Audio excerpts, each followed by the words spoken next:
অনেক বড় মাছ দেখুন, আমাদের সাথে থাকুন। কি মাছ এখনো জানা যাচ্ছে না, অবশ্যই জানা যাবে মাছটা উঠে গেল। অপেক্ষা করুন, কিছুক্ষণের মধ্যেই মাছটা উঠবে।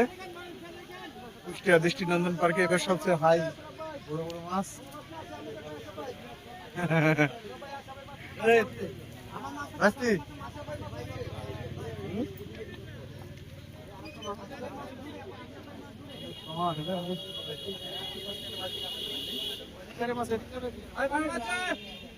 কাছে চলে আসছে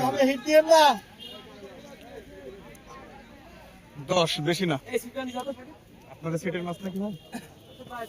কাতল দেখি বড় আপনাদের সিটের নাকি? না না, এই কি গ্লাস কাপ ভাই, সিট